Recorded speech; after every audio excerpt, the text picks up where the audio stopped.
এক ভাই জানতে চেয়েছেন আর্জেন্টিনার জন্য দোয়া করা জায়েজ আছে কিনা। সম্মানিত প্রিয় ভাইয়েরা, দোয়া অত্যন্ত গুরুত্বপূর্ণ একটি বিষয়। শুধু তাই নয়, দোয়া অত্যন্ত গুরুত্বপূর্ণ একটি আমল।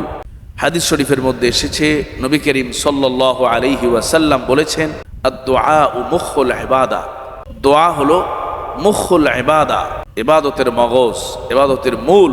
এবং এমনও এসেছে যে দোয়াই হলো ইবাদত। হাদিস শরীফের মধ্যে আরও এসেছে যে বান্দার তাকদীরকে, বান্দার ভাগ্যের লিখনকে কোনো আমল পরিবর্তন করে দিতে পারে না ইল্লা দোয়া। তবে কেবলমাত্র দোয়া এমন একটি আমল, এমন একটি কার্যকরী আমল, যেই দোয়ার মাধ্যমে বান্দার লিখিত তাকদীর, বান্দার ভাগ্যের পরিবর্তন পর্যন্ত ঘটে যায়। সুবহানাল্লাহ। আল্লাহ সুবহানাহু ওয়া তাআলা পবিত্র কোরআনুল কারীমে জানিয়েছেন, উজিবু দাওয়াতাদ দাঈ ইযা দাআন। যখন কোনো বান্দা, কোনো বান্দি আল্লাহ সুবহানাহু ওয়া তাআলাকে স্মরণ করে, আল্লাহ সুবহানাহু ওয়া তাআলাকে ডাকেন, আল্লাহকে আহ্বান করেন, আল্লাহ সুবহানাহু ওয়া তাআলা সঙ্গে সঙ্গে সেই বান্দা বান্দির ডাকে সাড়া দিয়ে দেন। সুবহানাল্লাহ। সম্মানিত প্রিয় দিনী ভাইয়েরা এবং বোনেরা, এই জন্য দোয়া অত্যন্ত গুরুত্বপূর্ণ একটি আমল, অত্যন্ত গুরুত্বপূর্ণ একটি বিষয়। এই দোয়াকে আমরা অনেক সময় গুরুত্ব দেই না, এই দোয়াকে আমরা অনেক সময় তুচ্ছ জ্ঞান করি, এই দোয়াকে আমরা অনেক সময় সাধারণ মনে করি। কিন্তু এই দোয়া ঈমানদারের জন্য সবচেয়ে বড় হাতিয়ার, সবচেয়ে বড় অস্ত্র।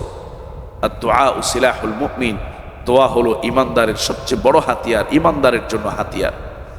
সম্মানিত ভাইয়েরা, এই জন্য এই হাতিয়ারকে, এই বড় বিষয়টিকে আপনি কোন কাজে ব্যবহার করবেন, কিভাবে ব্যবহার করবেন, এটির দিক নির্দেশনা কোরআন এবং হাদিসে এসেছে। সম্মানিত প্রিয় ভাইয়েরা, আল্লাহ সুবহানাহু ওয়া তাআলা এবং তার হাবিব বিশ্বনবী সাল্লাল্লাহু আলাইহি ওয়াসাল্লাম কি বিষয়ে দোয়া করা যাবে এবং কি বিষয়ে দোয়া করা যাবে না সে সম্পর্কে নির্দেশনা দিয়েছেন। সবসময় দোয়া এমন বিষয়ের জন্য করা যেগুলো আল্লাহ সুবহানাহু ওয়া তাআলার পক্ষ থেকে মুবাহ এবং বৈধ এবং হালাল, এমন বিষয় আল্লাহ সুবহানাহু ওয়া তাআলার কাছে দোয়া করা।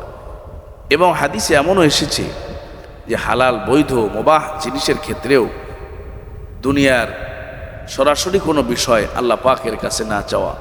যেমন আল্লাহ সুবহানাহু ওয়া তাআলাকে বলা যে আল্লাহ আপনি আমাকে 10,000 টাকা দেন, এ ধরনের বিষয়ে দোয়া করতেও নিরুৎসাহিত করা হয়েছে।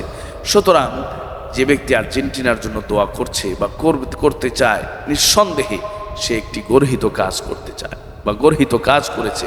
কারণ এই খেলার সাথে হাজারো অসংখ্য নাজায়েজ হারাম বিষয় সংযুক্ত এবং জড়িত রয়েছে।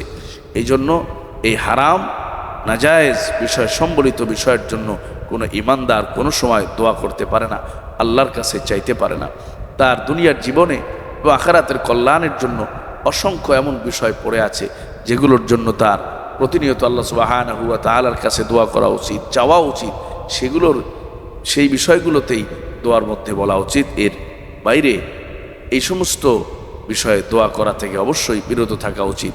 নইলে এগুলো ইস্তেহজা বিদ্দীন বা দ্বীনের বিষয় নিয়ে ঠাট্টা মশকরা বিদ্রূপ হওয়ার কারণে আমাদের ঈমান নষ্ট হয়ে যেতে পারে।